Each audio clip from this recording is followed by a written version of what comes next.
All right. Good evening, everyone. Welcome to Friday Night Hangouts, the tardiest live stream you're currently watching. Please excuse my tardiness. Our little one is visiting from in town, so it's been a long time since we've seen her, and we were showing off the arcade. So let me get the chat pulled up here. And if things go well, we will have a special guest star tonight. Hopefully the image is clearer than what I'm seeing there. So let me get to the chat window, which I had pre-pulled up here. And okay, there we go. Hey, Kenneth Bird, good to see you. Welcome. Always good to see you in the chat. And nice and early, too. Let me get the mic a little closer to me. Mr. Grand, good to see you. Good to see you. I had something I was going to tell you a little bit later on, but we'll get to it here in a second. Work was great. We just did meetings this week, but it was really good. Church was good, as per usual, and week was great. Productive week. Next week we will be working for the first 3 days of it, which constitutes a full work week for me nowadays. So yeah, it's good times. But yeah, doing well. Hope you're doing the same. You and Kenneth both, and whoever else meanders on into the chat. Let's see. Yeah, the Friday sermon is a better genome doctrine, and yeah, what can we say about a better doctrine to have out there? Work hard, pray hard, don't sweat the small stuff. That's my sermon for the week. So there it is. Let's see. Which is having 80s new wave. Little one, go spend time with them if you need to. Oh no, she'll be here for a bit yet. She just got here like 10 minutes ago. So she should have been here earlier. I could spend more time. We probably won't do a very long show tonight, but that's just why I teach you how to speak Arabic. Fear, Allahu Akbar, surprise, Allahu Akbar, relief, Allahu Akbar. Yeah, it's a multi-faceted kind of phraseology there, kind of like ayya, right? For those who speak Mandarin. I was going to tell you, Grand, I was going to, before I knew I had a co-host, or possible co-host tonight, I was probably going to do a show in front of the At Games Legends, and I actually have Sinistar on there. Unfortunately, it doesn't seem to load. It tries to load the ROM, and it just kind of sits there. It doesn't let me start a game, so I couldn't figure it out. But I was going to play it on stream, but I do actually have it somehow, believe it or not. So I'm a little washed out here. Let's see. Does that help any?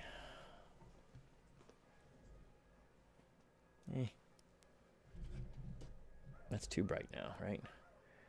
You're too shy. Oh, having a Kaju Gogu moment. I get a kick out of that. But yeah, I know. It's fun trying to say everything, right?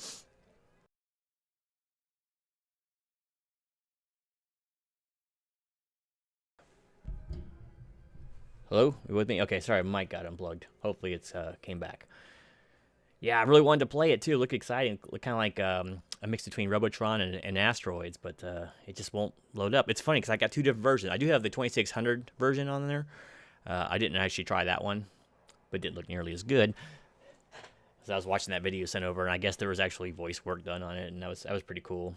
Another Midway game, which is kind of cool. But let me get something else pulled up because I got to keep checking to see.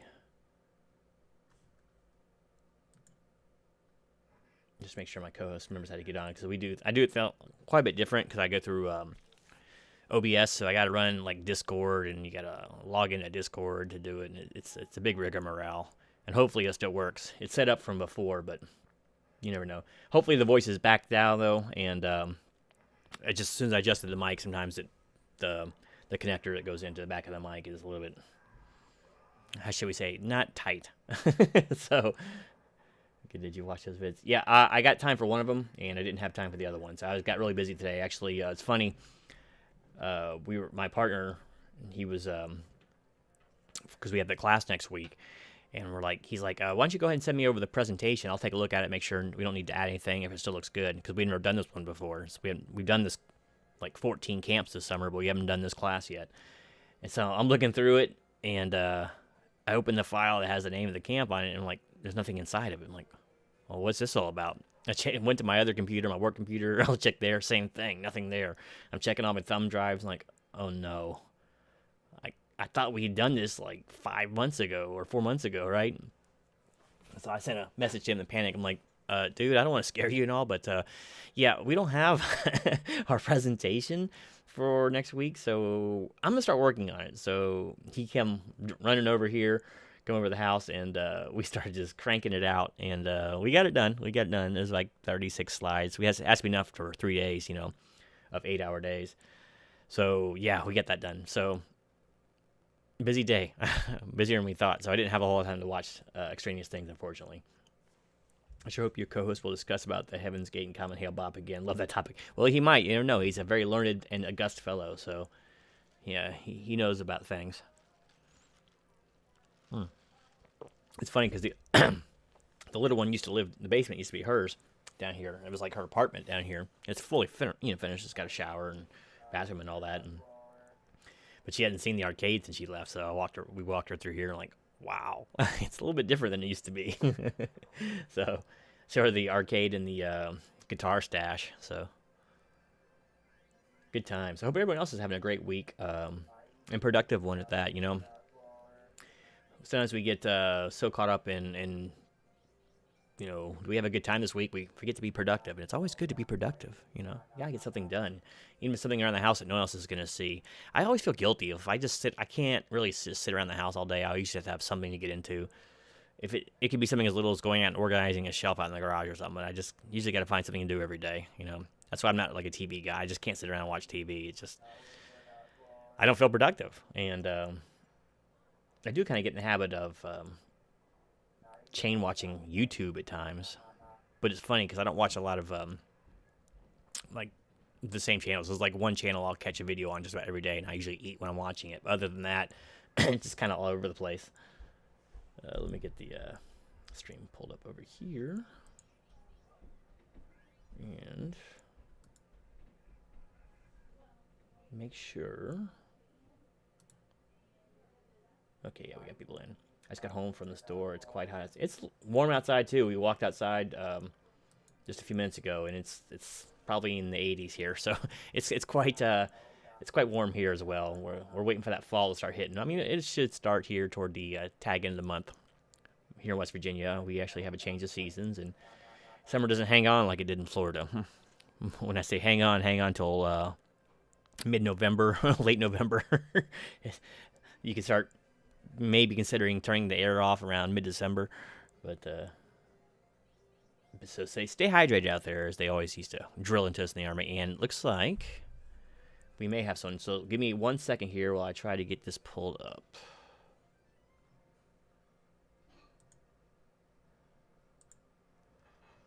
Okay.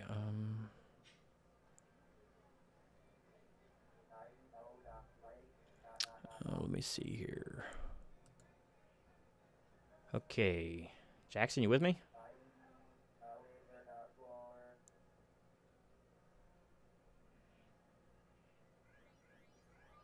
Are you speaking, good sir? Hey, hello. Okay, now I can hear you just fine. Let me see if I can hear you on the channel. So keep speaking. Let me hear that lovely voice.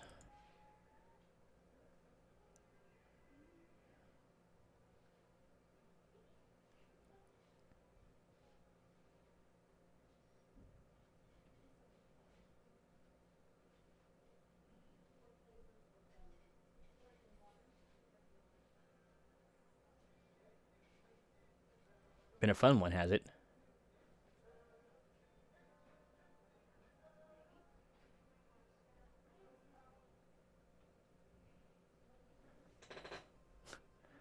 Okay, so I'm going to make another adjustment here, because I don't think the desktop audio is coming through.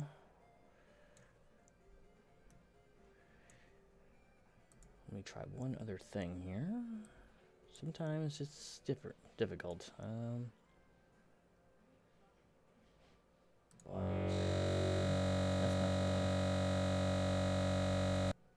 Okay, let's see. Speak for me now, please, sir.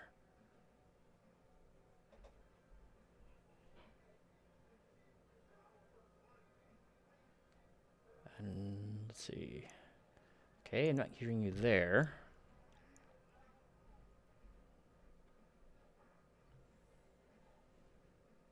Okay, let me switch to something else because I don't hear anything from there. Okay, how about now?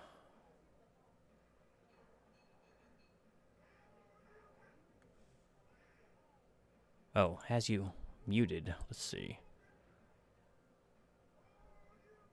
Jackson, you're muted! And I don't know why.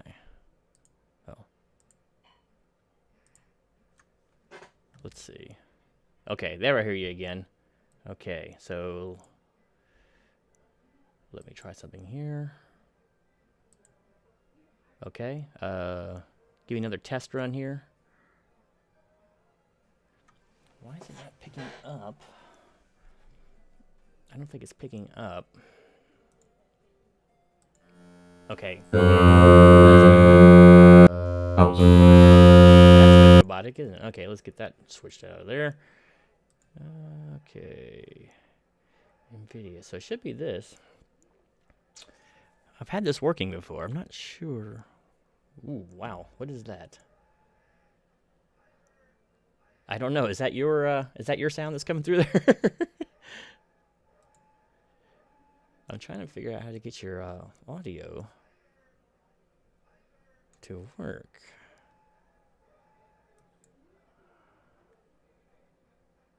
That's when I try to switch it to my runtime mic, it does that. So I'm not gonna do that anymore. I got two other choices, but I don't think it's picking you up. Let me try switching. Sorry, chat. It sounds like Electric Razor.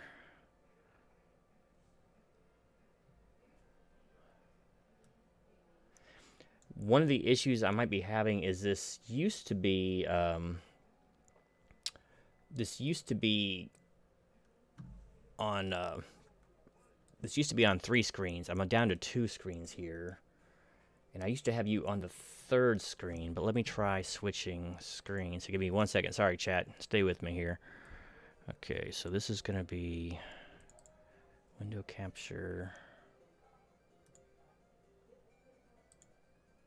Okay. Let's see if we're with it now.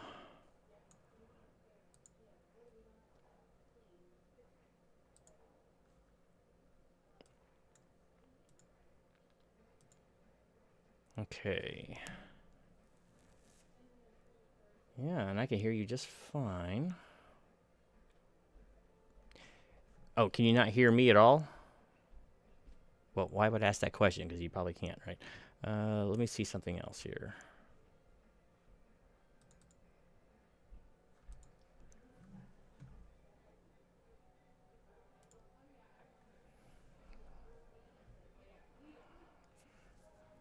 Well, that makes the conversation difficult. Let me see something here.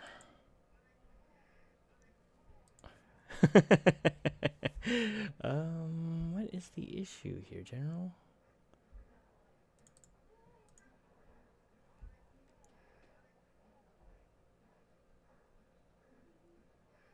I'm gonna disconnect real quick. I'll be right back. Okay, let's see. Why is my... It's weird. It's like my audio is not wanting to work here on Discord.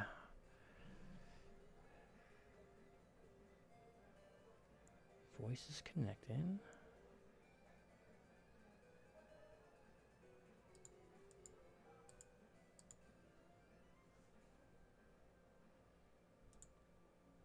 Okay, what's going on here? Oh, wait, let's try this. Okay, can you hear me now? No. This is all so much easier on StreamYards, I'll say that. Let's see.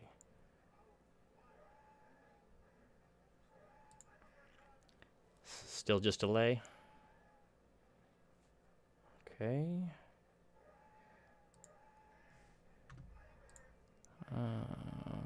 Sorry about this. Okay, now nothing, huh? How about now? Let's see, no? Hmm. Anything? Nothing. Anybody? Anything? Okay, there's that. And, oh, can you hear me now? Okay, now let me try one more thing. Oh, you can hear me, hear yourself on YouTube now?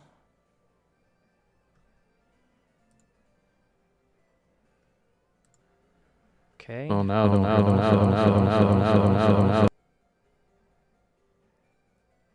Okay. Let's see. So this is going to go to speakers output. Just ignore that. I'm making some changes. But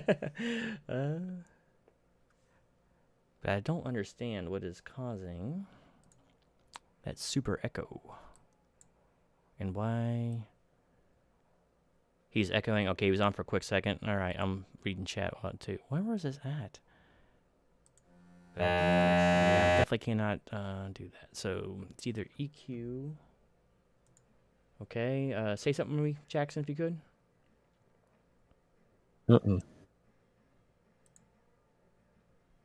No?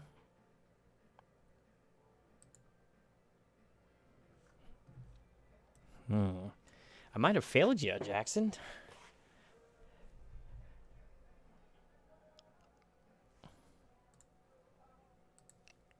The only other thing I can think of is, let me try one more thing.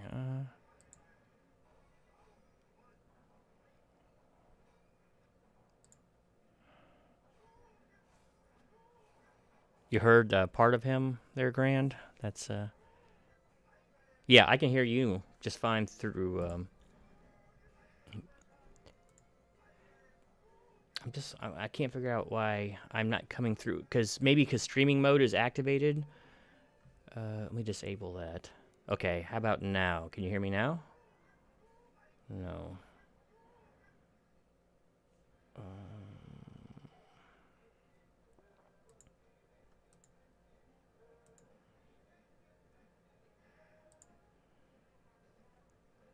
Oh, wait. How about... Okay, how about now? Can you hear me? No? Okay, you got me now? Okay, it was set up as push to talk. Now let me see if I can hear you on YouTube. Okay, not yet, but we're getting there. Let's see. Okay, how about that? Yes. So now I'm trying to... It's weird. I have to do like a screen grab of Discord and run the sound. It's a real big end run here, but let me see something else here. Let's see if this will work now. Okay, so I definitely cannot do what I think would work. Well, default either, so it's got to be either digital audio.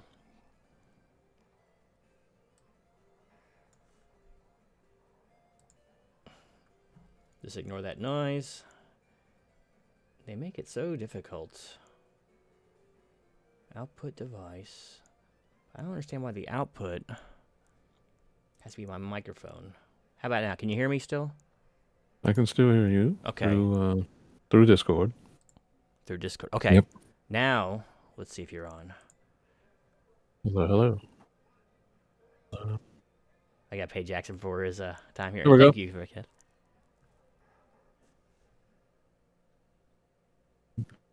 Yep.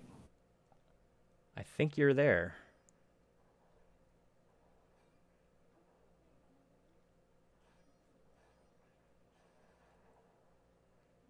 Okay. I think we're good. Hello. All right. Let's try this again. Wow, that was fun.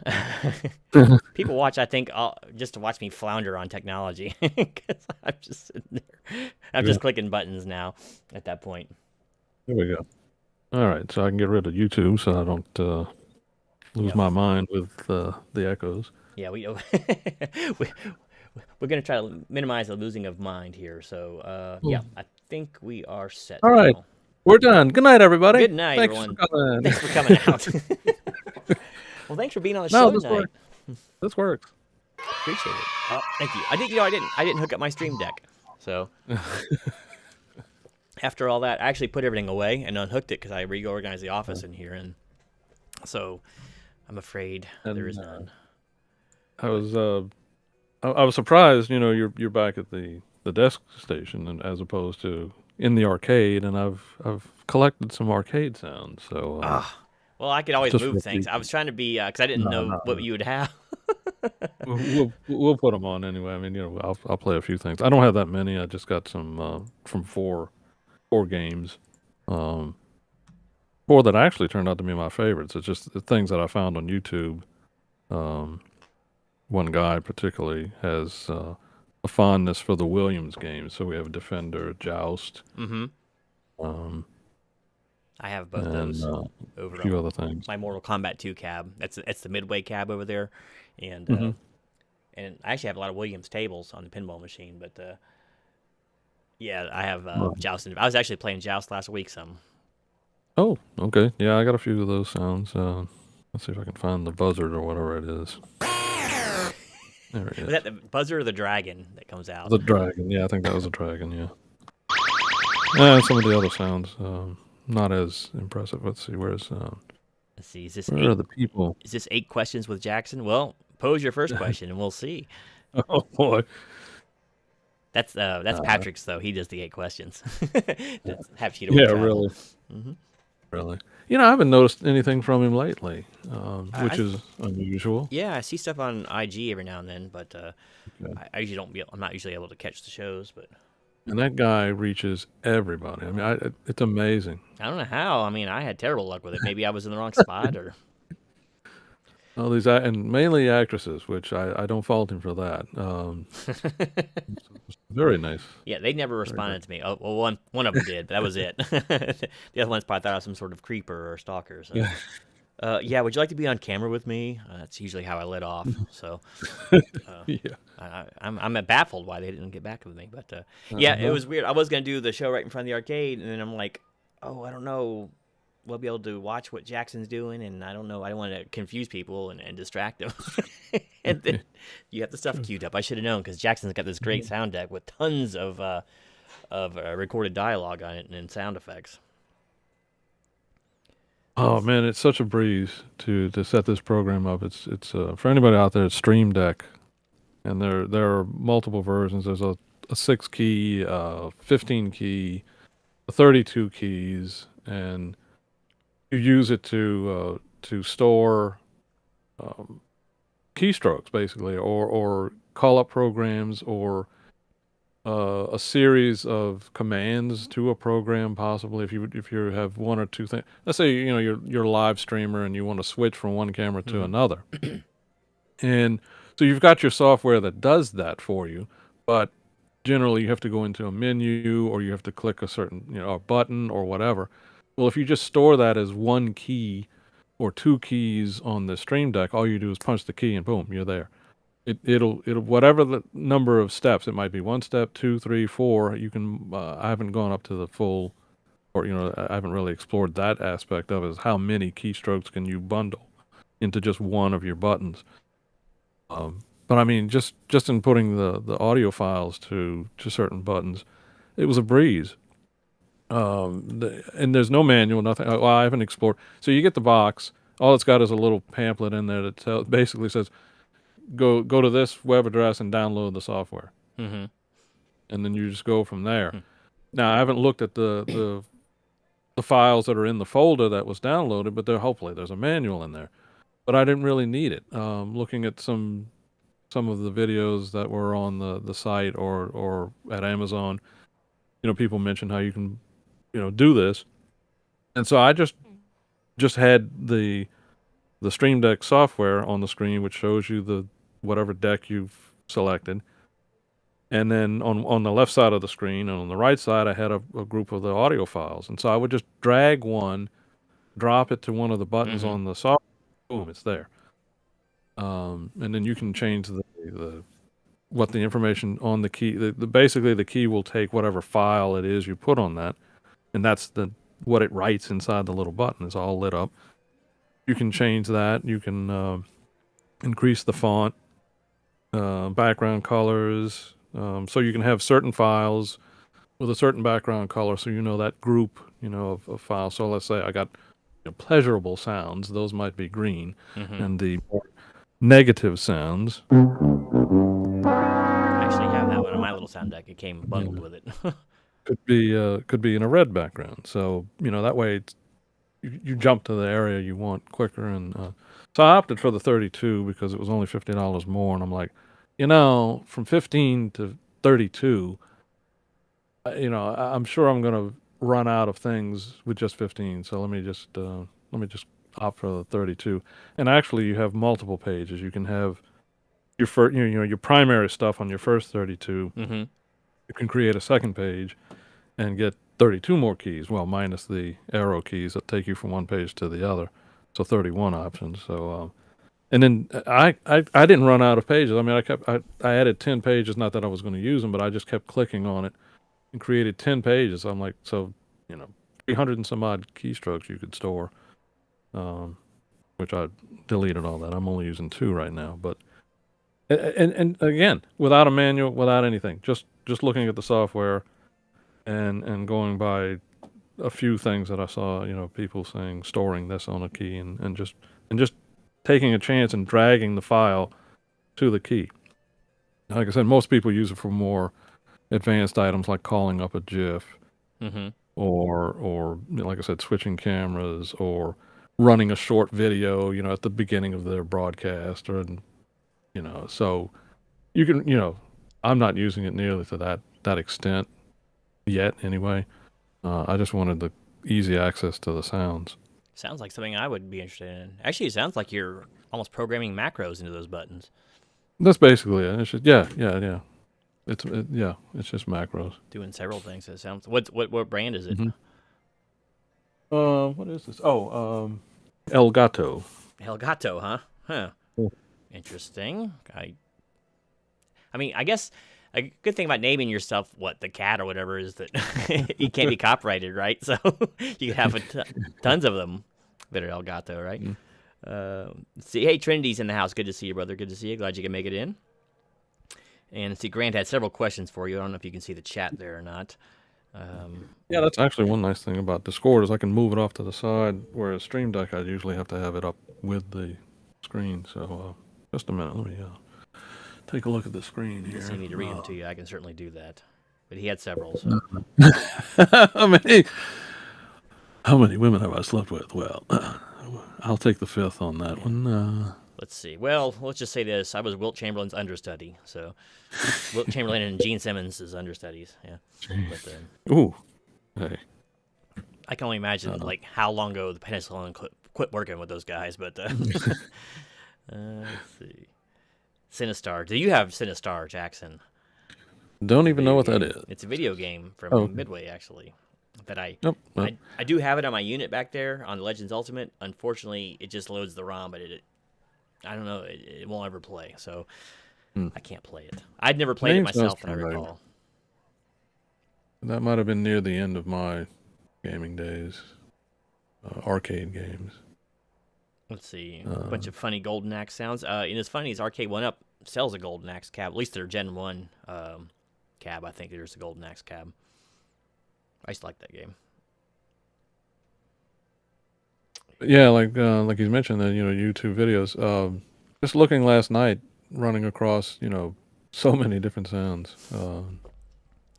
I just opted for the ones that people will create either just one little clip, or like this one particular guy who had the Defender and Joust. It's like 2.5 minutes or 1.5 minutes. It's all the sounds just strung one behind each other. Then I had to go through and edit them, separate them all. I just started a project very similar to that. I had an idea in my head the other day, and I don't know why, of pitting Count Dooku versus Sauron. And I got to try to figure out the dialogue. So I pulled every clip of Count Dooku off the prequel movies, right? And Uh-huh. every clip of Saruman from the extended cut versions of Lord of the Rings. So I'm gonna try to figure out how to edit that together to make it either a Oh battle man. or them co-conspirating or make Dooku Sauron or something. I'm gonna figure out something to do with that. So yeah, That's nice. it's a lot of work. I don't know why I Yeah. do this to Yeah. myself, but As you say, you like to have things to do, and that's oh man, yeah, that'll be. But I'd love to do stuff like that as well. As opposed to just, I would need the scripts or the. I mean, what?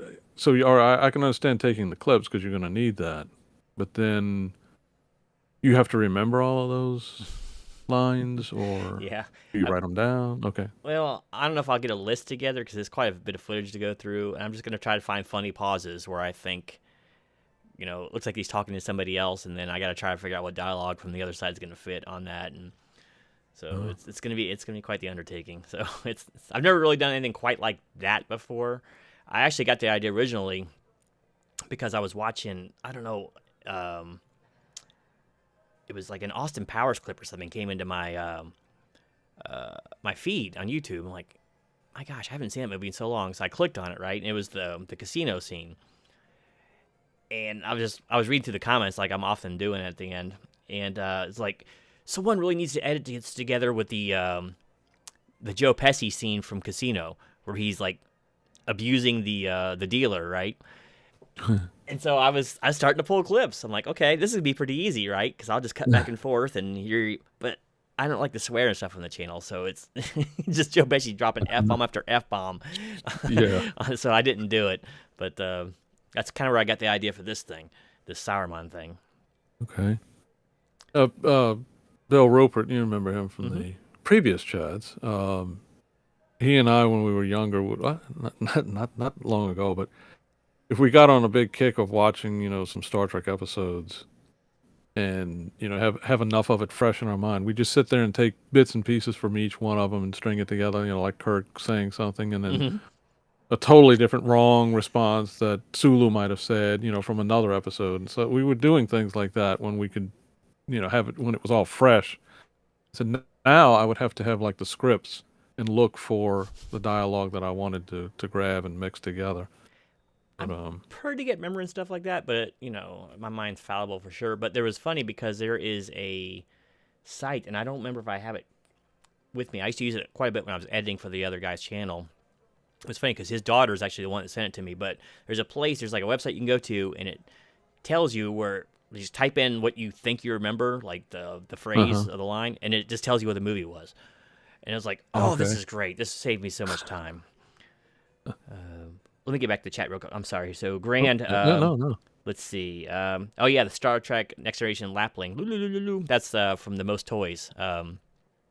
Was it Okay. Kivas Faja, I believe, was the bad guy, played by Saul Rubinek. That was the one where Data got abducted, and Uh-huh. they pretended that he died in the shuttlecraft or whatever. But so that's where the Lapling comes from. Nice little hand puppet that they I used. forgot about that. Yeah, that's actually a good episode because Um, it's like Data's first lie. He lies in that episode, and of course Saul Rubinek just chews up the scenery whatever he's in. So Oh yeah. Dave I Actor, was going through the first season and stopped for some reason. you and me both. Actually, I'm Uh, most of the way through it. I just need to finish, but it just felt like it was never ending. no, I think no, I had actually moved on to the second season, so I eventually get to the third. Now I don't remember what episode that was from. The most toys are probably the fifth, it's yeah, fourth it's or fifth. it's probably getting toward the middle of the end. Uh, Fourth or fifth, I'd say probably. okay. It's still pretty strong. It started losing steam in Steam season 7 or so, but Yeah. I just think they were trying to fill. It's like when you run too many shows, too many long shows for a season, you got to find some filler sometimes, and that's like Yeah. the problem with the Netflix shows and all that. It's like we're Walking Dead. Something that should be 6 episodes, they got to make 12, and it's like so it's just constant filler, and I think we're getting Yeah. into a lot of that in season 7. It's funny, seven's like the lucky or unlucky cutoff for all those um, 90 Star I, Treks, right? and I wonder if they really were thinking about. I mean, they were happy to go past three, and then okay, good. We got a fourth season. Fifth season was very popular and all that. I wonder if they said, okay, at some point they said, okay, let's go 2 more seasons. Let's make it stop at 7. Hmm. Or were they just getting to the point where, yeah, they just weren't getting the stories they needed and decided, okay, let's cut it here. And then from that point on, DS9 and Voyager, well, they had to go 7 as well, but no more and no less. And of course, Enterprise, unfortunately, broke that. Yeah. Was it 3 seasons Um, for them? Did they make it to the 4. 4? Okay. 4, which actually I enjoyed the 4th season the most. Yeah, a It lot of was, people. Because remember, wasn't Peter Weller in the second to last episode, which was fun. I always liked watching him. So yeah. he was the bad guy on the Um, moon or whatever it was. But they took a totally different approach, I think, with after going through that Zindi. So many people like that third season arc where the Zindian they're going the entire length of the season. it, It's okay, yeah, but it might have run a little too long. The 4th season they took an approach. Well, let's make two, and I think they had one 3-part story, but they basically said we're making these on purpose, just 2 parts, moving on, 2 parts, moving on. They were more like novels or short stories. They had a much different approach and feel to them, and I thought they came up with better stories. yeah, it was And starting to hit its stride a bit. hmm The show was, and I don't know, just the overall, like the whole season arc being one thing, just doesn't work for a Trek too well. It needs to be a little more episodic, I think. And yeah, even DS9, the war wasn't every episode. They took right. lots of breaks through seasons about it. It would have almost nothing to do with what was going on in the war. But so yeah, that was a rough watch, and it was just you really had to like suspend belief that like that primitive enterprise was going that far into enemy territory and these advanced Yeah, and still surviving. And it just you really had to stretch your imagination on that, or suspend your disbelief, I guess is a better term. But yeah. Kaz, what's going on, man? Good to see you, brother. Glad you can make it. Glad you can make it. Let's see, Grant said the Dave, the actor that played Grebnedlog. I don't know what that is. In Star Trek Next Generation was the late great Christopher Collins, who, as you know, voiced Cobra Commander and Starscream in the Uh, 80s. Basically the same person, just different art. Um, or the yeah. same voice, different art, right? I wonder how you keep a voice like that for that long. Like I've never heard his regular speaking voice, but I just couldn't imagine talking with that scratchy, Oh, high pitched voice for very long and be able to do it. I can't even get there. I mean, yeah. And what was he like at the end of the day? I mean, each night going home, like, ooh, And he's doing other sound effects at that point, right? But yeah. it's funny because the song "Twist and Shout," for those of you who don't know, from the Beatles, Uh-huh.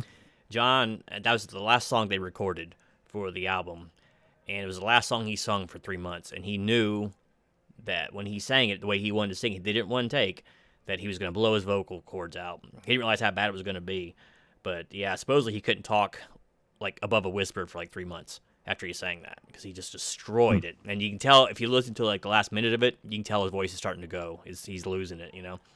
But he kept on. I mean, God bless him. But so Hmm. I don't know how those voice actors can do that kind of noise constantly, unless he just sounds like that naturally. I don't think I've ever heard his regular voice. Let's see, That's one Christopher. thing, if you. Oh, I'm sorry. Go ahead. No, I was just reading chat over there. Chris, Uh-huh. I guess he passed away in 1994. Christopher Latta. Hmm. Sorry, go ahead, Jackson. What were you saying? I could see if you were just lowering your voice, it's a little easier to do, and you can. Or what's his name? Oh, that played Optimus Prime. Oh, Peter Cullen. Yeah, that's it. Mm-hmm.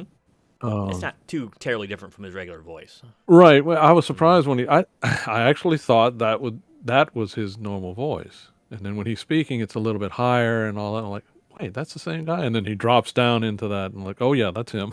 you know, that's easier to do, but that's raspy voice. I was Yeah, like, my God. I only want to attempt it because I know I'm just gonna butcher it so bad and make myself look like funnier than I already do. So I'm a coward, I guess. It's fun. I was watching an interview on, I think it was Carson, a little while back, and it was Mel Blanc was on there, and he just goes through it. But Hmm. it's incredible what some of those voice actors can do. At the drop of a hat. Yep. Yep. I think Mel Blanc said his closest voice, like to his real voice, was Sylvester. I the cat or whatever. I think it was as Uh-huh. close to his natural voice because he sounds just like a regular guy when he talks, you know. Mm-hmm. Except he's got that rich contralto. But let's see, Jackson, you've been asked how old you are by Grand. How old am I? Old as dirt. I'm 60 years old. He was 60. old as dirt. He was pre anaerobic in his dirt. Yes, that's how old he is. Let's see. Let's see. We got the old quote from Mac from Predator there on TV show here. They show Star Trek, Star Trek Next Generation, Deep Space Nine, Voyager, and Enterprise. I understand the Maquis storyline. However, I hated the whole Maquis storyline. Interesting. The only thing I did like about it is it painted the Federation in not such a great light because that got kind of old. Like this this perfect Federation that everyone was just so happy and lucky you wouldn't be part of it. And Maquis was one of the few times that you would see the Federation with a new set of eyes. Maybe it wasn't so great after all. And actually, Quark would touch on this a few times throughout the series too. That maybe not everyone really wants to be part of the Federation, and then what happens when you do? You kind of lose your way of life. Like the Ferengi, if the Ferengi would have joined the Federation, they would have lost their entire way of life, right? Because their way of life could not coexist with the Federation's. It was all about commerce. Commerce, right? Even though the Federation obviously I always found it funny when they were like in trade negotiations. Like, what does the Federation have to offer? They have no commerce, right? Yeah. Yeah. We'll give you someone else's stuff. They like to redistribute. You see in that show. Yeah. Let's see, 7 is the usual cutoff for Netflix season. That sounds about right. Maybe just people have fatigued by then. I know they said in MASH they went about 2 seasons too long, but they went 11 seasons at MASH. I didn't see a huge drop off in quality though. I mean, they said it wasn't Cheers, but I didn't finish Cheers, so I don't know. Let's see. The Xindi War Safe Enterprise series. Otherwise, it seemed to go nowhere. Well, the first season was a little bit weird in Enterprise. I don't think they did enough. It was weird. They did too much, like changing the whole Vulcan, like 2 generations or 3 generations. Actually, for Vulcan, it was only like 1 generation, right? Of like between Enterprise and like Next Generation, and they just changed them too much. Like the whole. I don't know. It was weird. They made him such schemers and all that. That was kind of weird. And the Andorian stuff was kind of weird. Tie-ins there. I did like how they made him more martial, which is kind of cool. But yeah, I don't know. I don't know. It definitely tightened up toward the end. That show did, but Yeah. Too little, too late. too little, too late. Ratings. Right. If it had been in syndication like the other 3, it probably could have gone further. It's just network television adds so many layers of censorship or restraints that they have to put on. That the head of this the network has his ideas of what he wants it to be like, and what is it? Standards and practices has their take on it. It more than they would in a syndicated show, and so it's just too many hands in the pot or whatever, too many cooks in the kitchen, or just ruining and diluting the story. It's not one I revisit very often. I'll be honest. I haven't watched the series in its entirety in quite some time. And some of it usually just make me cringe, man. Like, look, I'm all about looking at beautiful ladies, but watching them like rub each other down in the that was ridiculous. decontamination rooms. Like, can you just prance around in a bikini if that's what you're trying to do? I mean, just don't be so shameless about it. Just be honest with it. That was rough. And Phlox, I never really got behind Phlox, and I don't know. That was just kind of strange to me too. But yeah, well, they needed their Neelix of the group. Don't remind me of him. Yeah, exactly. No offense to what was his name? I'm trying to think of his name now. Nathan Phillips. Yeah. Yep. Nathan. You got me started there. I mean, he played the role fine. I couldn't stand the character, so right. Him or Kess, but yeah, that whole bit with her, that you want to go for a different type of species, a different type of thing, something that's unusual and not our way of life. So you have them regress backwards from adulthood to childhood. How are you going to do that? I don't get it, man. That's why they had to write her off the show. It's like it's why I love Highlander, the series.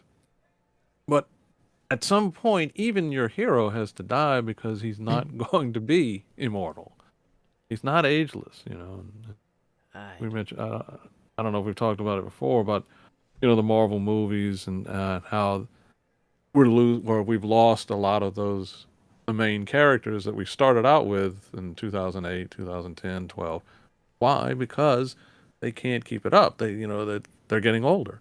They can't be in the movies for 50 years like they are in the comics. So you've got to move on. And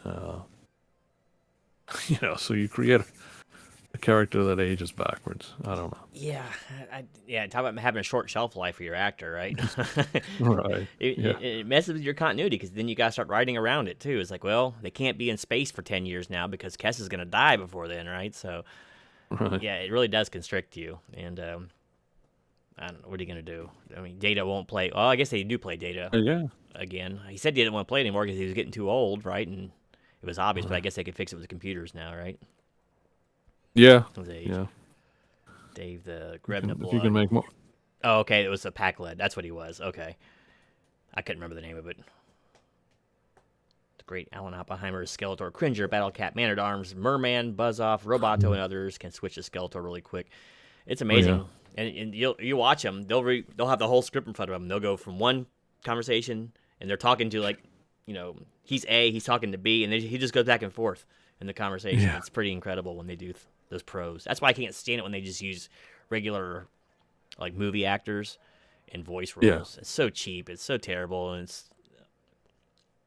I feel bad, man. People like dedicate their whole lives to being voice actors, and then they just bring like Brie Larson in there for name recognition. It's like, and she's just reading lines, and it sounds terrible. Yeah. And let's see. Jackson and I are close to age. Surprised he does not know more of Sinistar Arcade. Yeah, I don't know. Like I said, the name kind of sounds familiar, but I had never played it. It's a clever name. I'll give it that. trying to think of when I got out of arcades. I was still going in the late 80s, but they were starting to shut down at that point anyway. So, and there was more and more home gaming. So, Yeah. and during that period of arcading, I was arcading, but not as much as I would later on because I lived out in the country at that point. There wasn't even a mall or anything close by. So there was like, the bowling alley with like 3 or 4 machines in it. So I was kind of relegated to that for the most part. Let's see. Kaz likes MASH is one of his favorite. My grandfather and I watch it. He was in Korea. I'm a big fan of MASH, at least from season 4 onward. Got a lot better.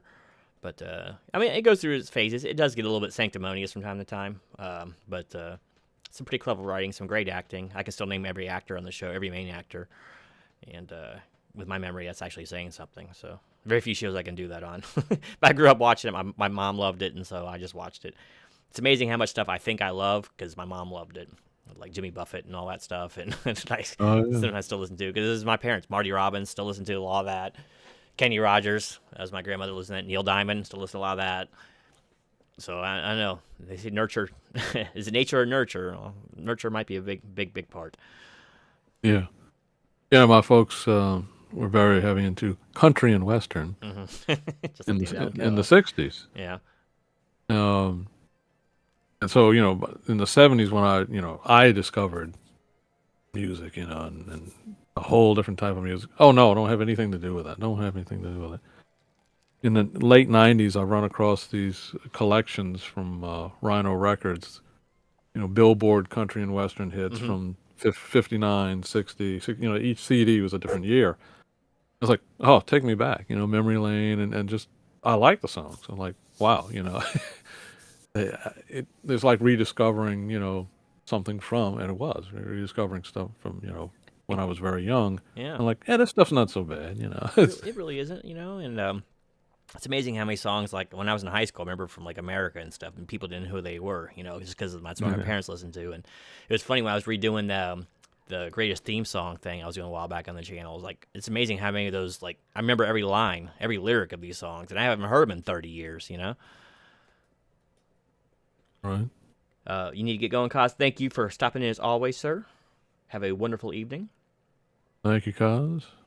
See, the issue I had with Enterprise is that I assumed they made an alliance with the Xindi after the conflict, which, as I recall, they did.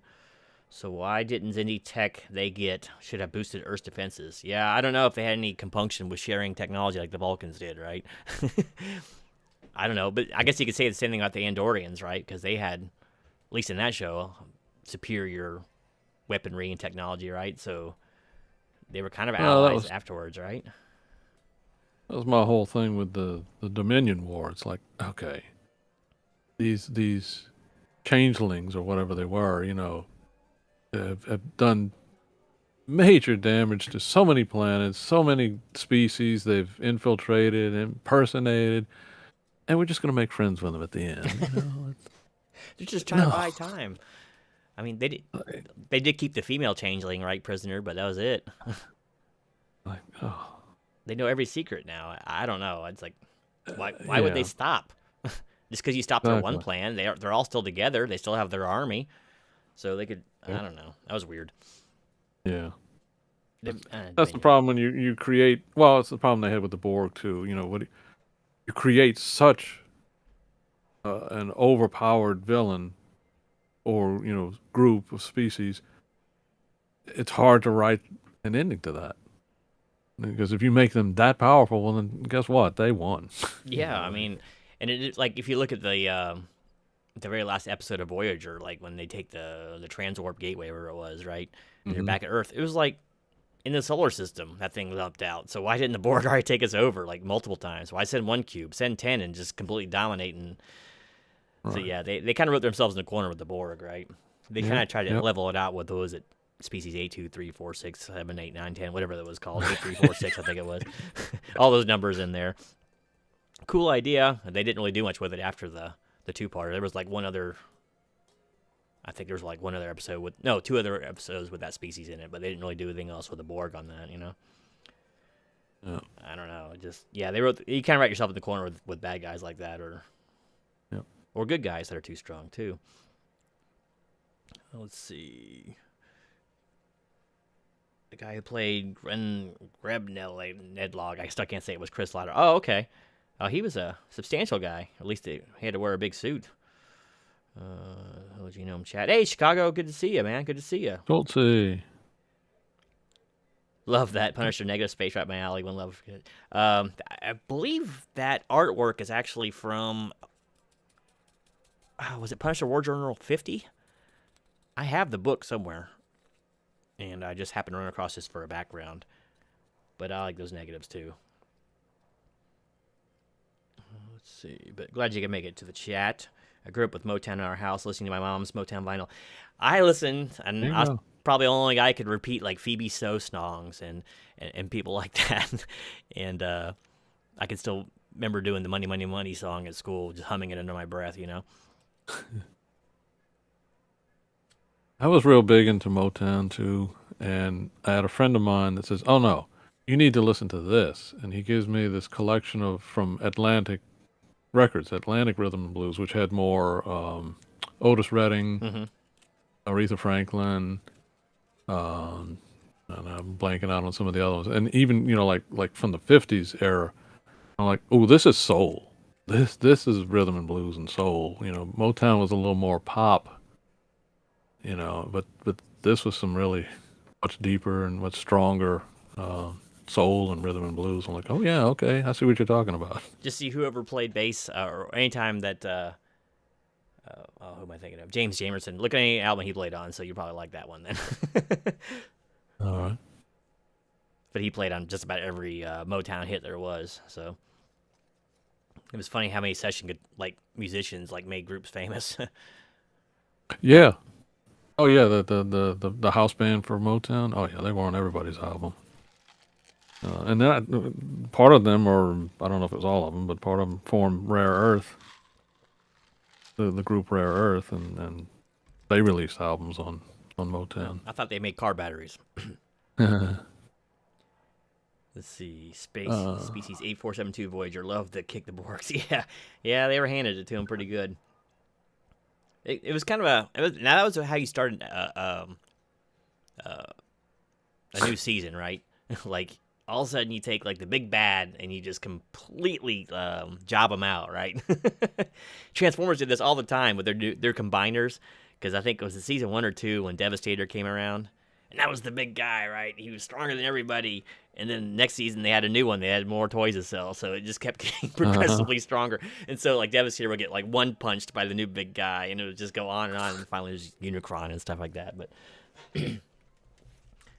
let's see. I think they stopped because. Great. Hmm? Go ahead. I was just reading here. I think they stopped because the Breen were not totally defeated either. I thought the war came to a stalemate. I mean, everyone kind of just surrendered, right? And they signed like a non-aggression pact. But why would someone as single-minded and as just duplicitous as the founders? Why would they like heed that kind of that bargain? Why would they even care about his treaty? Yep. They just wanted to take everybody over, right? Dave Jackson said, "We can't keep it up. We are still talking about actors. You don't get old, young lad, selfish, like hacker plug sponsor." I think that's the second time you put that in there. We're all getting blue pilled here, folks. You really, Hey, you got to stick with the winner, right? Yeah, I probably didn't read it the first time. So it gives me no country for old genome. Yeah, there better be all lawns when I retire. That's all I can say, because I want young people to get off of them, including animals. Yeah, that was a full cover. It was a pretty cool one. It's just such a cool image, right, with that gigantic hunting knife and the smoking barrel. They were so violent back then. Now he probably holds teddy bears and daffodils, but when Dave was screwing around the tech, Dave is like the guy administering the Milgram experiment, more like the Tesla experiment where I'm trying to make the Earth itself a conductor, but good old wireless power. I wonder what life would have been like if he had perfected that, right? Dave likes to skip over comments. Yeah, sometimes I get to read and it's all kind of tiny. I'll miss something there. I get most of them, or I'll get. I usually don't have a co-host here, so I'm sitting there kind of bantering back and forth there. But so it was a busy week for you. You said. Yeah, despite having off Monday for Labor Day, this was a long week for some reason. I don't know, and it's funny. I happened to mention that to HR woman in the hallway. She agreed. Thought she was the only one that felt that way. Mentioned it to another guy in the production area. He said, "Yeah, I thought I was the only one." So apparently, several of us, at least, felt like the 4 days felt like 6 for some reason. Some of it was we had 1 or 2 people take the whole week off, and so we had some holes to fill here and there, and people are covering 2 spots, and just I guess that had a lot to do with it. I was running around a lot Wednesday and a lot today, so.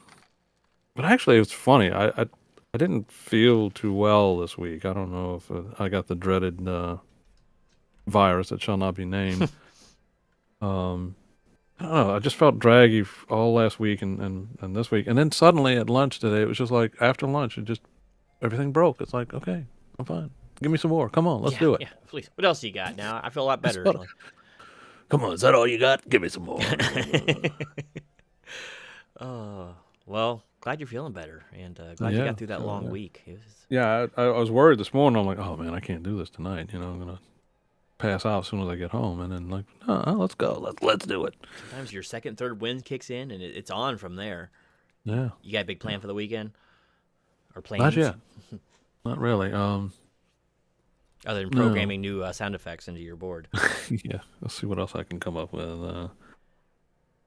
See what else I can find. I have to start looking for more things. I've used a bunch of these to death, so. Well, I only can do 4 on the one I have, like 4 custom. It had like 8 built in. Oh my! Yeah. Oh my! That's not the George Takei one. No, that's Pinky from Pinky and the Brain. Narf narf. From the Animaniacs. Need to get a bunch of favorite A sound effects. How many different kinds of screams can we get out of that? Hey, there we go. I'll have to look. We haven't seen my good buddy, Comic Mag Musings in here. I haven't seen Bill in a few weeks. Is the romance over? Is the honeymoon over? With me? Oh, I sure hope not. I have my usual one for him.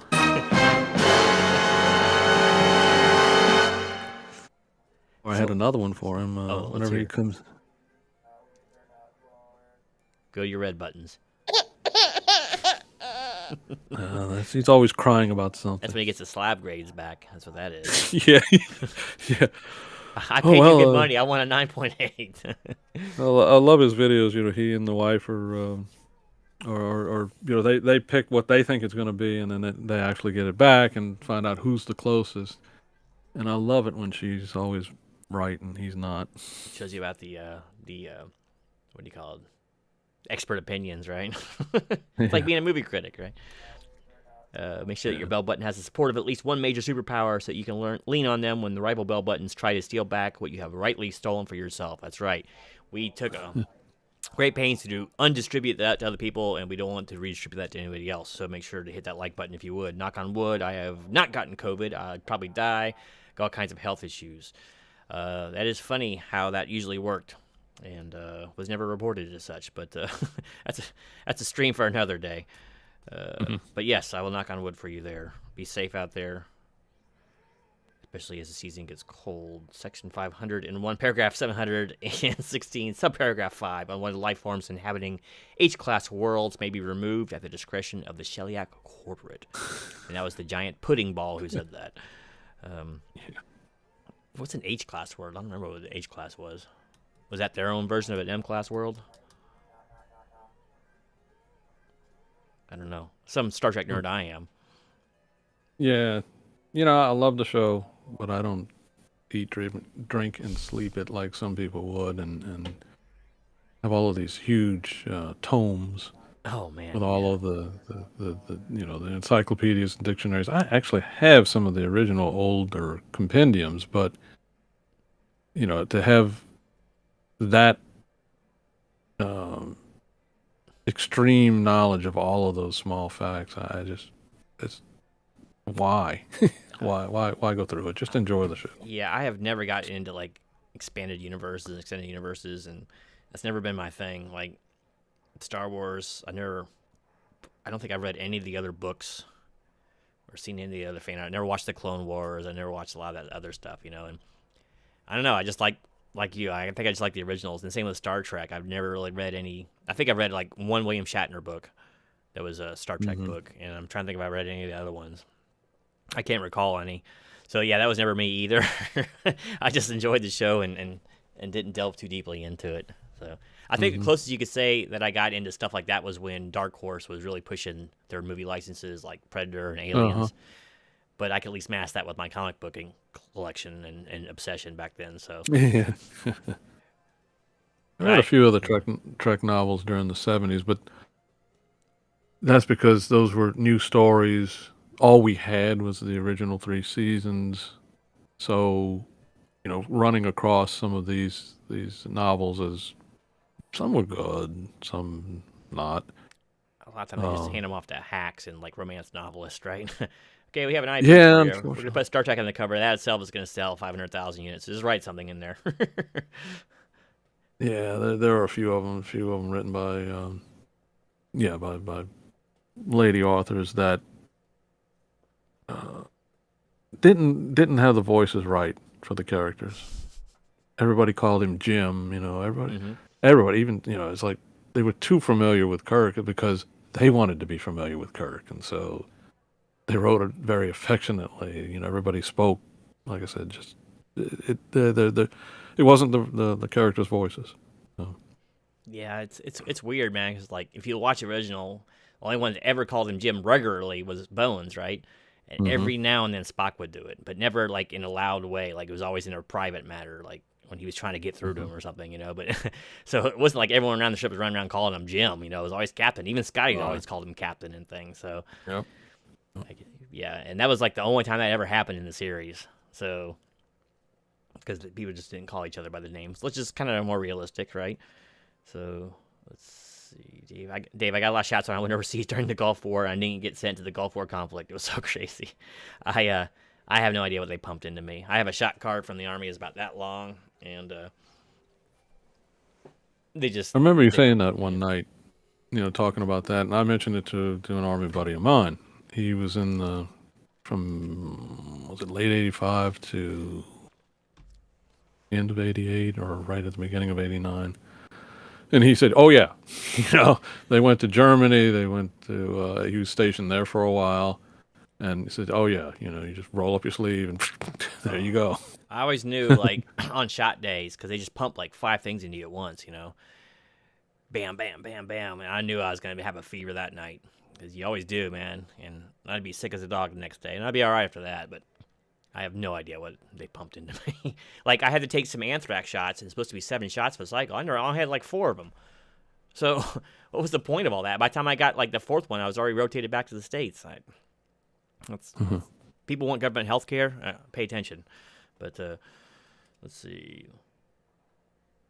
Have you ever gotten into fan fiction of any of the old sci-fi you enjoy? I started reading Lando Calrissian 1980s 3 books. I've never read. Didn't know they were around. I don't know. How about you, Jackson? I remember seeing those, but the only ones that I got as far as Star Wars goes would have been Splinter of the Mind's Eye, which was very good. Featured Luke and Leia, and then Han Solo had a trilogy of books, which I read those. And we're talking early '80s there, so I think a lot of those came out even before Episode 6. The Return of the Jedi. Mm-hmm. Although there's money to be made there. Yeah, I never really got into any of the other fan fiction. I don't know. I don't know. I never did. As much as a collector of things I am, that's one thing I never really got into. And I read a lot. I read daily, lots. And I just never gotten around to doing those. I guess never had the desire to do it. Let's see. He's talking about Grant's also mentioned in the animated series. Mm-hmm. There were some good episodes. Good episodes. Some of them really good. Some of them very toned down for Saturday morning children's cartoons. So they tried to keep up the quality of stories that they had from the series, but you just can't do that in a half hour, and on a Saturday morning with those constraints. So you had to kind of make it a little more, a little too fantastic, and a little too silly in spots. So, well, but it's still worth a watch. Yeah, it's hard. It's hard, like turning it like an adult series and like a Saturday morning children's series. What do you do? Like, you don't want to dumb it down too much to the sci-fi show, but the same token, you're talking to kids, so you got to dumb it down some, and you got to watch out for the scantily clad ladies that are dancing around, and yeah, Kirk is probably not sleeping with everything that moves, and even though that's greatly exaggerated lore right there, but I mean, he did get around. Not gonna lie, but.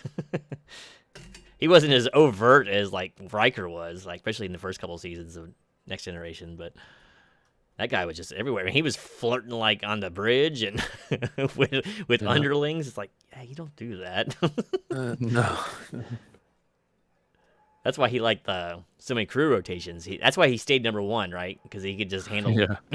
He could date everyone on the crew. If you're a captain, you couldn't do that anymore, right? Mm-hmm. But. They'd stay away from the captain, whereas, the first officer, well, he's not, he's cool. Yeah. Let's see. Civic duty also means not following unlawful orders and conscientious objection. Honest effort is a pathway. Murderers, greedy liars are criminals against humanity. Hard to argue that. I didn't finish it. And abuse, which murderous, greedy liars are abusers, is a form of stunted emotional, intellectual, physical, sexual, spiritual neglecting. That is a lot of adjectives. It's a hostage situation between where 2 ears usually form. And that's usually where the problem lies. I used to have an old saying back when I worked a lot of IT, and people asked me what the problem was with their computer. I said, well, usually the problem lies between the seat and the keyboard, but we'll see what's wrong with your computer. So it usually took them a second to register that one, if at all. So, and then they'd. Let's see. Oh, Benny Compton's in the house. Good to see you. Star Trek Lower Decks is really good. Haven't seen it. I remember the Star Trek Lower Decks episode, though, for Next Generation, which was an interesting one. Mm-hmm. But I've never seen it. I don't watch any Trek after Enterprise, so... Which I've heard that too, Ben. I have a friend of mine that, a mutual friend rather, cameraman for one of the news stations here, and he's huge into all forms of Trek. He's watched a lot of the newer ones, and he says, yeah, they're not that great, but the one that he does give a lot of credit to is Lower Decks. It's an animated show. I think it's only a half hour. I'm not sure. Um, but for him, who is again my age and well, actually he's a little bit older. He's 62 or so. To have been raised up on the original series, go through all of the incarnations, and say that Lower Decks is the really only good one out of all of the newer releases. It does make me want to watch it. So Praise from no, I'm Caesar, not. right? Yeah, I'm not gonna get Paramount Plus just to watch that. So I'll wait and see if it shows up on any over-the-air networks or if I can find it if it's Yar. ever released Yon released digital on pirate. DVD. Avasti, Yeah, oh, matey. yeah, yeah. Is it? Anybody's got some copies somewhere. Let's see. Yeah, there's 3 Lando Christie novels. Yeah, I had no idea. By L. Neil Smith. I don't know who that is. But there's so many authors out there, it doesn't surprise me. Star Cave of Thambaka. Sounds kind of like something that they probably shot me full of in the army. Thambaka itself. Oh, yeah. So, Jackson, this question's for you. Dave said you didn't watch this. Uh-huh. Did you watch Gene Roddenberry's Earth Final Conflict? Or Gene Roddenberry's Andromeda from 2000? In both cases, I watched the first season of both. Final Conflict wasn't as interesting, although I loved the lead woman in that role. I can't remember her name now. The same with Andromeda. I watched the first season, Oh, really was that enjoyed it. Lexa Doig or Doig or She was on Doig? Andromeda. Andromeda. Okay, yeah. Um, I don't know how to pronounce her last name. She was in Jason X. The reason I know. She was the lead in that. Second season, they started to make a shift, changing it.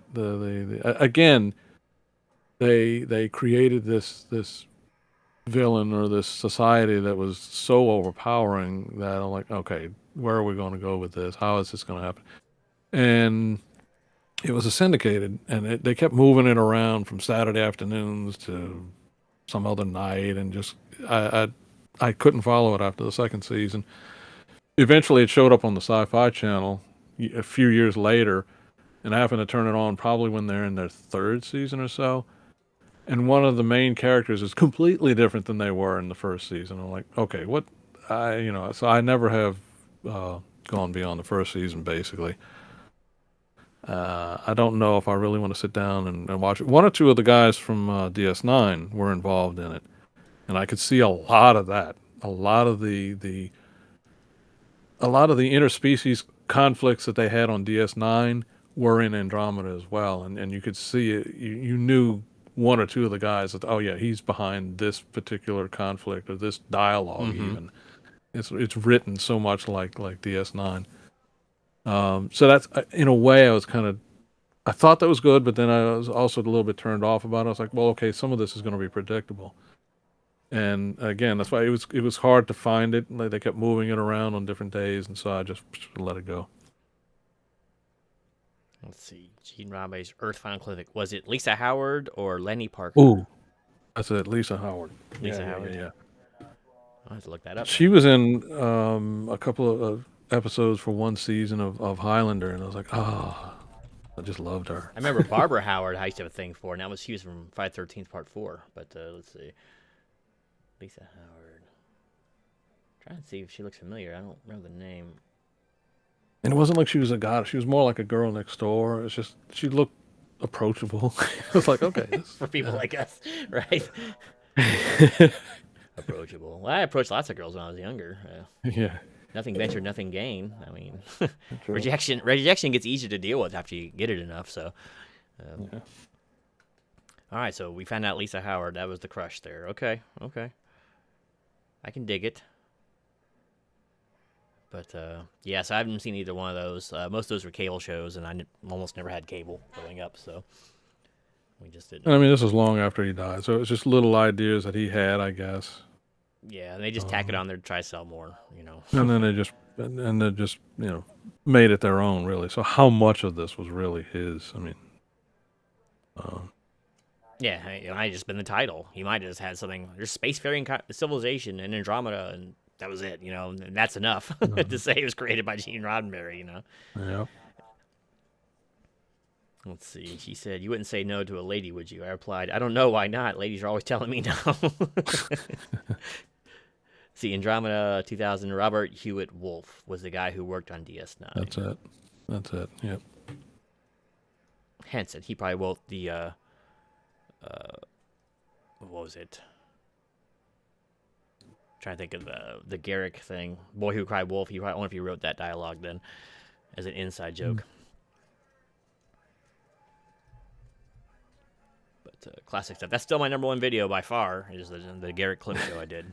People still comment on that like every week. You know, it's actually making me money. That video is eventually going to pay off my YouTube expenditures, but Wow.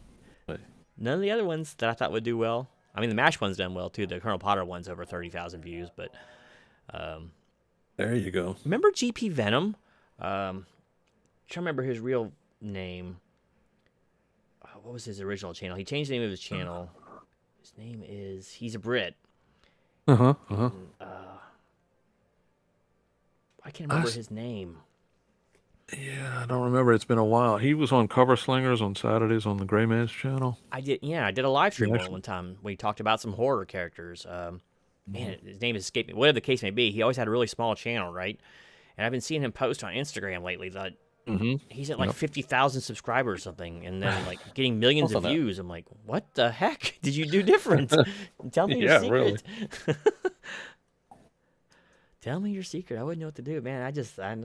I get so discouraged from wanting to put out content, you know, because it's like so much work. I did one the other day, and I put it together on how to install these LED button kits on the arcade, and I'll put it out eventually. Just I got a lot of hours in the editing chair and the camera. I was like, if this thing gets like 40 views, man, I'm about done. I don't know. I wonder. It seems like the gaming stuff, reviews and things like that. I don't know how are videos on your other channel? How are the views on that? Honestly, not bad, and it was growing a lot faster than this channel, and the views were definitely higher on average until I quit playing the one game that the whole channel was based on, basically.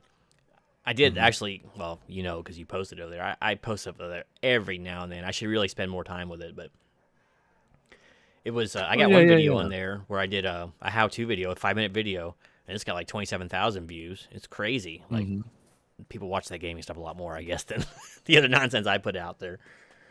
I don't know. I think maybe the your mod videos may do well. Just make sure it's on that channel too. Yeah, I actually got a notice that, hey, someone's using all of your content in this channel. Do you want to delete it? I'm like, nope, we're good. It's mine. But I'm trying to find the formula to make it work, a while of just continuing to YouTube. So we'll see. I mean, like the Predator video completely fizzled at like 80 views. The Jason I'm Asking got to almost 400 views and just completely stopped. And my Beatles video never took off. It's still like less than 100 views, and that had like 12 hours in the editing chair. It was crazy how much time I had, and not to mention all the fighting with copyright I had to go through. So it's just so strange, man. But yet I take an hour or two grabbing clips and mashing them together, and there it is. 40,000 views, making money. I don't know. Whatever. What are you gonna do? Enough whining from me.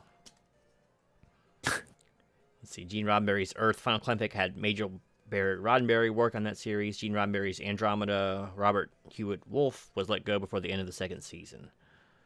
The story seems to be when more control was given to Kevin Sorbo in Andromeda, it ruined the whole story. Actors started to leave. It was Hercules in space till he got away from the real premise. I didn't know he was on the show. Of course, I've never really watched it, so.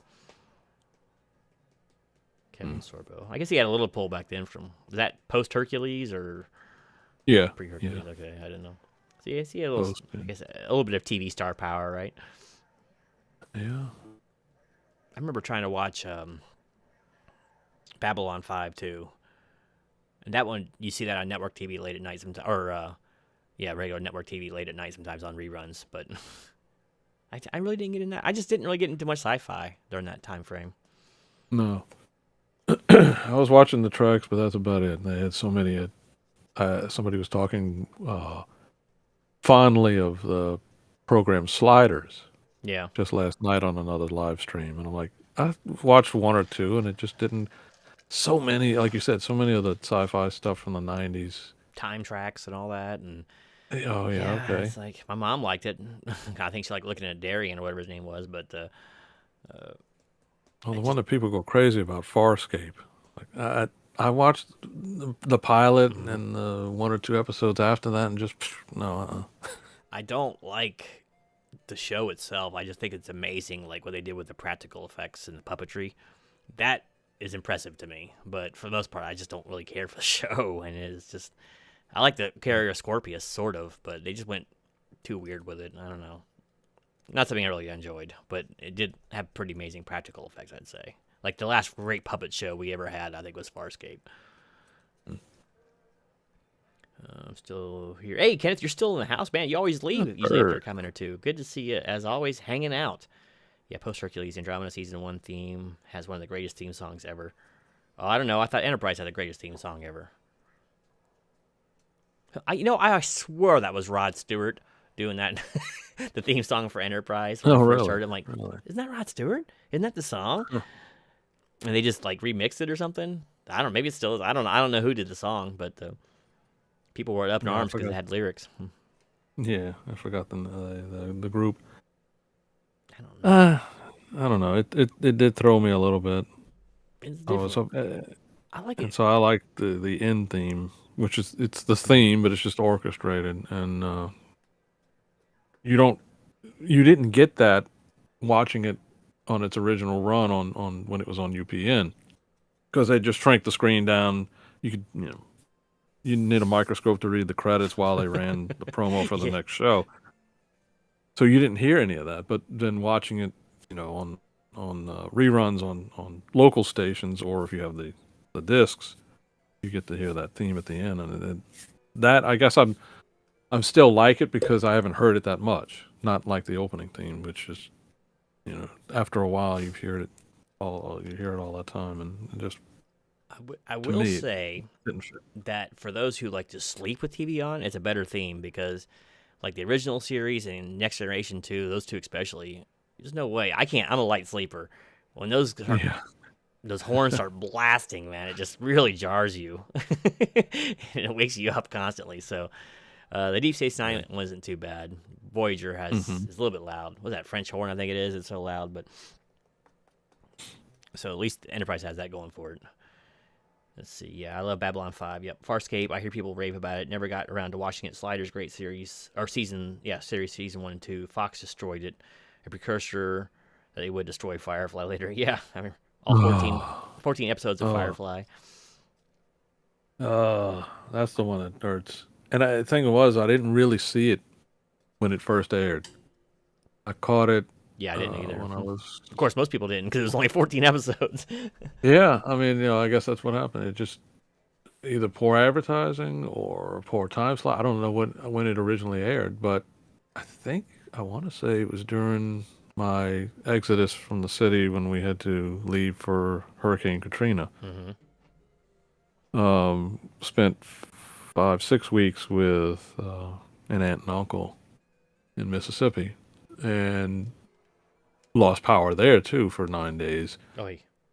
Once everything came back up and running and all that, um, we couldn't return to New Orleans for 5 weeks, so we're hanging out there. And I think I don't know if it was Fox or somebody had a marathon for Firefly one afternoon, Hmm. and my cousin was going on and on about it. Oh, you got to watch the show; it's a great show. So I watched it. I got to see some of it, and I went, "Oh yeah, this is right up my alley. I love this show."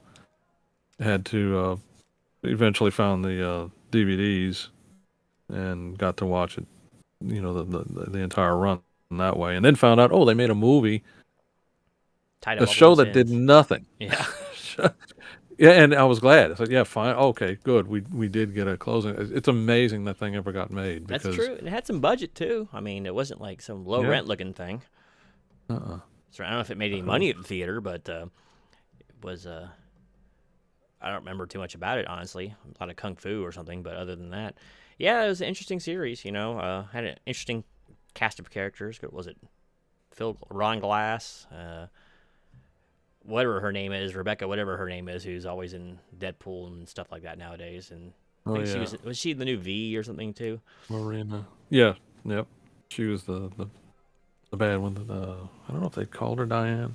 But yeah, that fizzled out.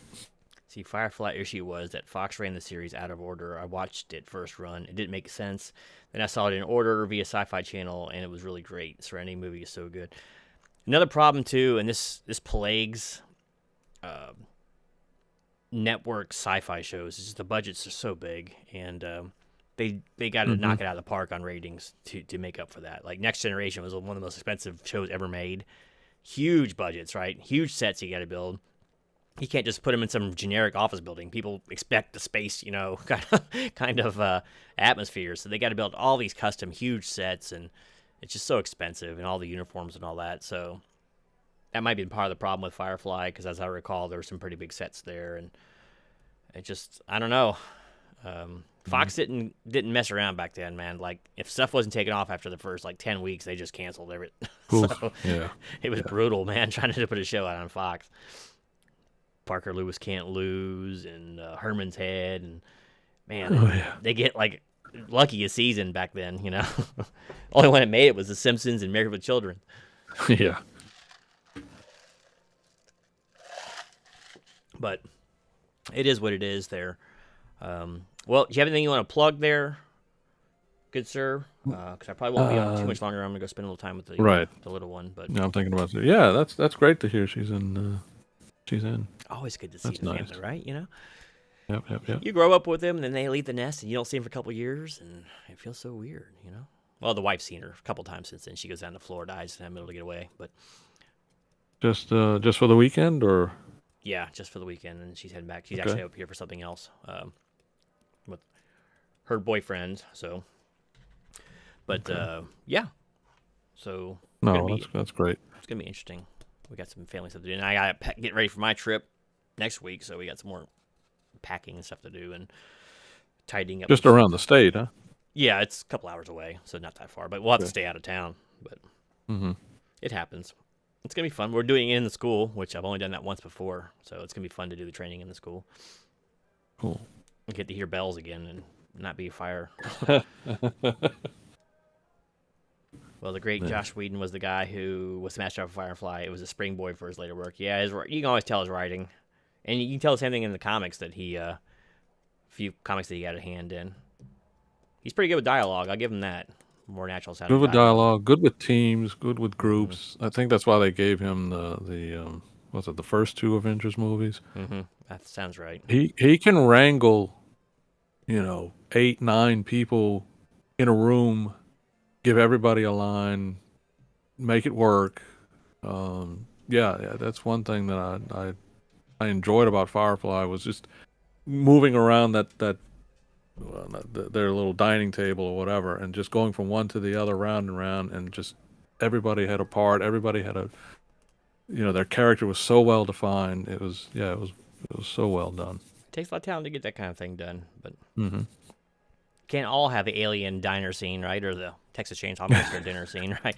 It's hard to have multiple people in the same scene like that and keep everything coherent and keep the dialogue flowing naturally. Hmm. But anyway, I'm sorry I interrupted. So do you have any big plans for the weekend? No, no, No. nothing great. And I can't even remember when my next video airs. I'm slowed down because I'm starting to run out of material to put up. I'm like I said, my channel for anybody who looks at it, anybody who watches the replay. Thank you if you check out my channel. It's just made up of old videotape material, commercials, trailers, for shows. I didn't need the shows anymore, so I wanted to get rid of all the tapes, but I didn't want to lose that material, because you don't see it. The wonderful thing about DVDs and Blu-rays, they were supposed to have all these extras and things, but nobody thinks about putting those trailers on them. The upcoming episode previews, they don't do that. Trek has, luckily, the original series and Next Generation Oh, they don't include waste those. anything from those series. But Even no, that's money for them, right? So yep, they can put out a disc just of the trailers, and it would sell. So that's what I'm starting to run out of that material. I've gone through a bunch of tapes, gotten rid of a lot of stuff, and when I have time, I transfer, digitize whatever I can, and then I started realizing, wait, I can't release this every Friday because it's going to run out too soon. So Mm-hmm. I'm doing like just once a month. Now you need I to had start. an idea. Oh, go ahead. I had an idea for a few other items, so I need to dig out some other discs that I have to see if there's any material I can pull off of those. You But should. but yeah, otherwise, just an occasional video, and that's about it. You should do some videos on old comic book advertisements. That would be fun to find. Just got to get some Yep. screenshots or scans of them. I guess you can probably get them digitally nowadays. Just put them up there, or find the old Brill Cream ads, and Melvin Oh, Purvis likes razors.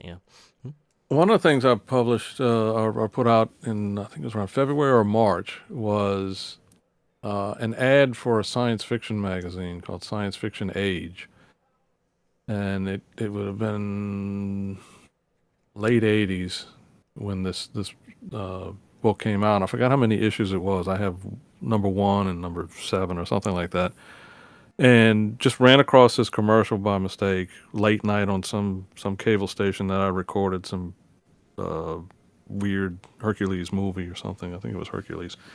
So anyway, I transferred the just that commercial and got. I don't know if you're familiar with Sleepy Reader 666. I know the Um, channel. I don't think I've watched many videos. mhm. He's an older gentleman, probably in his 60s. Been on YouTube. Apparently, I didn't realize this, for about 12 years or so, and does deep dives into comic books. Breaks down and reviews the stories. I think now he's more just reviewing or a brief overview of modern books that he picks up on Wednesdays. But just a knowledge base of comic history.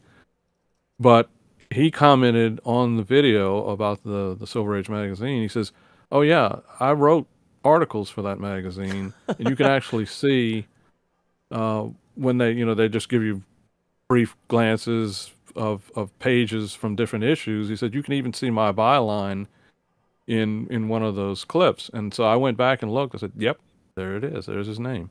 I'm like, "That's amazing." And he just couldn't believe it. He said, "Wow, I've never seen this," And I'm like, "You just never know what you're going to find or run across in some of these things, and who might run across it." That's why I said, I'm glad this channel, the videos are there. Like I've mentioned before in the past, some of them are slow burns. And for you too. I mean, you're gonna have videos there that you look at and go, "Yeah, I got 3 views and 4 views and 6 views." Come back to it 10 years from now, and you have 500. So I'm Hey, glad this stuff is out there for people to discover and find. Not saying my stuff is really that valuable, but I mean, wow, look at this. The guy finds you brought a back a memory commercial from like 30 with years ago. Yep. his name on the article on the screen. I'm like, that's incredible. And for me to Yeah. know the guy. Yeah. What are the odds too, right? Yeah, Yeah. that just was that made that video, and more of them around that time made it all worthwhile. And But you yeah, get at least one view out of it, so that's good too. yeah. See, Firefly was very witty, very good character development and storyline. Firefly always ranks in the top 10 to 15 of TV series canceled before its time. Jackson Dave. Dual prong question here. Name a TV sci fi series that was canceled before, after one season's not named Firefly that you wish ran a few more seasons. Visionaries? I think that got canceled after season 1. I don't think it got through season 1. It's more like a cartoon, but Um, I'm such like not a TV guy, so it's hard for me to. yeah, and again, as much as I like science fiction, there wasn't a lot of them that I watched that were canceled that I would say, "Oh yeah, I wish they wouldn't have," or there was one that I watched in the '70s, and I recently rewatched the 8 episodes, called "The Fantastic Journey," and this group of people were lost in the Bermuda Triangle and meet up with other people who were lost from different time periods. And to me, it reminded me a lot of what Sliders became, or what was supposed to be, where they're just moving from one. I think in Sliders they're moving from different universes or different Earths. Fantastic Journey. They traveled from one time zone to another, and it was uncontrollable. They would follow a path, or they thought they had a map or whatever, but Mm-hmm. you never knew exactly where they were going to from when and trying to find their way back to 1977, I think it was. Kind of like Doctor Who. Um, so at the time when I was much younger, that was just wow, this is cool. Um, at that time, I definitely wouldn't have liked to seen it continue. Now looking at it, I'm like, yeah, well, I can see maybe why it was canceled. And some of that stuff is rough. I mean, even a lot of shows you think are great, man, you start watching them now with modern Hmm. eyes, and you're like, oof, this Yeah. really wasn't as good as I remember. Like most of the Yeah. like '80s cartoons were just terrible, man, just absolutely terrible, and bad soundtracks, and art was choppy. But I've got such fond memories of it. It's hard to be like that. Hmm. I don't think Werewolf got season 2. If it did, it didn't get very far into season 2. That was a cool one. Not as fun to watch now. After MASH made it about halfway through the second season, I think. It was pretty rough too, though. But yeah, I don't know if I've seen too many other shows that were like a season or less that I would advocate too much for. But I'm not that much of a TV guy, so take that with a grain of salt. No, and I was, but not now. Fantastic Journey. That Yeah, was with what was his name? Roddy McDowell. Cringeworthy. Right? Roddy yeah, was always yeah. they brought him in around the third or fourth episode, I think, trying to boost the ratings. You can't help. Only time it's ever worked in TV D- history is with 7 of 9 on Voyager. Yeah, yeah. Let's see, cringeworthy. Knight Rider was, they used to do that in comic books all the time, but with much more success. It used to be like Spider-Man was the old standby. He just crossed over into everything. Yeah. They wanted to sell some more issues, but then like in the 80s and 90s, it was like the Punisher, Wolverine, and Ghost Rider and Venom. Those like 4 guys, man, would just they put them everywhere from Dark Hawk over to the New Warriors, man. It didn't matter. They always had some sort of crossover with those guys in them. Didn't make any sense to have the character there. Oh, this week on Sesame Street, here's Wolverine. Oh man, Sesame Street. Yeah, they have like didn't they used to have like Cyndi Lauper on Sesame Street, and they had Gordon. You know who Gordon was, right? Yeah. Willie Dynamite, but yeah, a lot of people don't know that one. There's a mix. Cringeworthy. Knight Rider was always cringeworthy. I never got why that was so popular. Poor over the top acting, stupid punchlines. I mean, 80s young me loved it, but I like the car. I also like A-Team and anything with a vehicle in it, Fall Guy. Loved it. I mean, I still love Fall Guy, but it's really cheesy. I mean, you got to admit, all that stuff really is. But most of it was daytime television, too, or 7 o'clock at night, so they really had to be careful. And things were a lot less serious back then, as far as TV. It's not so self-referential and jaded. But anyway, on that inauspicious note, I'm going to go ahead and probably get out of here. Let you get back to your eating. I know you're probably tired. Want to go relax yourself. No, I'm ready. Let's do it. I want to thank you so much for coming on the stream tonight. It's nice having someone else to play off of for a change, instead of having to sit in there and talk to the solitary camera for an hour and a half. Thank you for inviting me. It's always fun. Don't know if I bring that much to it, but you bring a lot of great sound effects. Since I was too lazy to hook up my stream deck today, we're counting on you to be the engineer, the sound guy here for us. So, but yeah, make sure if you're watching a replay, to get over to Mr. Roy Kirk's channel, check out his videos. There's something there for everyone, especially those who like nostalgia. And make sure to have a good, productive weekend this weekend. Be safe out there. Do something for somebody else, too. You'll feel good about yourself. A guarantee. Make a good meal. Make some bread pudding or etouffee this weekend if you have access to such materials. Unless you're in West Virginia, then don't use crawfish of any kind.